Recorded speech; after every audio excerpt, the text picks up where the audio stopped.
बात करने वाले हैं जागरण प्रकाशन स्टॉक के बारे में। देखो आजकल अगर देखा जाए ना तो जो प्रेस और मीडिया वाले स्टॉक है ना उनकी ज्यादा बुरी तरह से हालत खराब है, उनकी माटी पिटी हुई है मार्केट के अंदर।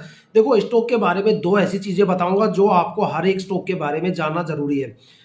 देखो अगर वो दो चीजें आप बारीकी से जान जाते हो तो समझ लो आपने स्टॉक के बारे में 60 से लेके 70-80% तक जो डीप फंडामेंटल एनालिसिस है वो मात्र चंद मिनट की वीडियो में कर डाली। एक तो स्टॉक के पिछले 5 साल के रिटर्न बताऊंगा जहां से आपको एक अंदाजा मिलेगा, एक पैटर्न मिलेगा कि भाई ये स्टॉक शॉर्ट टर्म में ज्यादा प्रॉफिटेबल है या लॉन्ग टर्म में ज्यादा प्रॉफिटेबल है, या फिर ऐसे कौन कौन से टाइम ड्यूरेशन है जहां पे आपको स्टॉक में भर भर के गिरावट देखने को मिलेगी या फिर स्टॉक से भर भर के रिटर्न देखने को मिलेगा। दूसरा स्टॉक का होल्डिंग पैटर्न। देखो ज्यादातर बंदों को होल्डिंग पैटर्न देखना ही नहीं आता तो मैं उनके लिए बता देता हूं।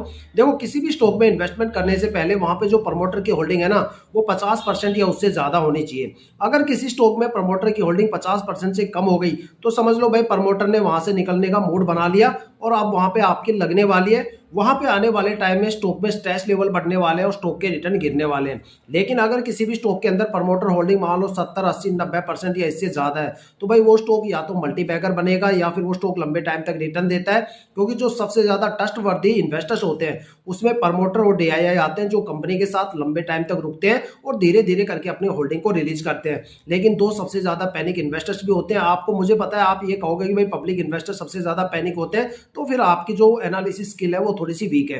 देखो जो सबसे ज्यादा पैनिक होते हैं वो एफआईआई होते हैं। कहता है ऐसा मतलब माना जाता है भाई जिस स्टॉक में एफआईआई की होल्डिंग सबसे ज्यादा होती है वो स्टॉक में आपको या तो भर भर की गिरावट देखने को मिलेगी या फ्लक्चुएशन जबरदस्त लेवल पे देखने को मिलता है, क्योंकि एफआईआई पब्लिक इन्वेस्टर से 2 कदम आगे चलती है।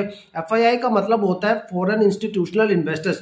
वो इन्वेस्टर्स जो ग्लोबल मार्केट में इन्वेस्टमेंट करते हैं, जब उनको पता चलता है भाई ग्लोबल मार्केट में गिरावट होने वाली है तो वो यहाँ पे सबसे पहले बिकवाली करते हुए नजर आते हैं। जब वो बिकवाली करके निकल जाएंगे तब पब्लिक इन्वेस्टर्स को लगेगा कि हाँ भाई यहाँ पे कुछ गिरावट होने वाली है, तब उनको माजरा समझ में आता है। इसलिए हमेशा प्रमोटर की होल्डिंग ज्यादा से ज्यादा देखो, एफआईआई की होल्डिंग कम से कम देखो, एक अच्छा खासा रिटर्न आप मार्केट से लेके जाओगे। स्टॉक के पिछले 5 साल के रिटर्न मेरे सामने स्क्रीन पे आप किसी भी ब्रोकरेज एप्लीकेशन पे या फिर अपने फाइनेंस कोई भी फाइनेंशियल वेबसाइट पे आप चेक कर सकते हो। देखो भाई स्टॉक में रिटर्न तो कोई खास है नहीं, शॉर्ट टर्म में तो बिल्कुल भी नहीं है। अगर आप ये सोच रहे हो भाई शॉर्ट टर्म में यहाँ से रिटर्न आप निकाल के लेके चले जाओगे तो भाई स्टॉक को कम से कम आपको 1.5-2 साल के लिए होल्ड करना पड़ेगा, तब जाके आपका शॉर्ट टर्म मतलब एक तरह से आपका रिटर्न देखने को मिलेगा। इससे नीचे तो यहाँ पे रिटर्न आपको देखने से रहे। स्टॉक ने पिछले 5 साल में 27% का रिटर्न दिया, 4 साल में 84% का रिटर्न दिया, 3 साल में 10% का रिटर्न दिया, 2 साल में 5.5% से के करीब रिटर्न दिया, 1 साल में 24% से ज्यादा की गिरावट, 9 महीने में 19% की गिरावट, 6 महीने में 16.5% की गिरावट, 3 महीने में 11.25% के करीब यहाँ पे गिरावट।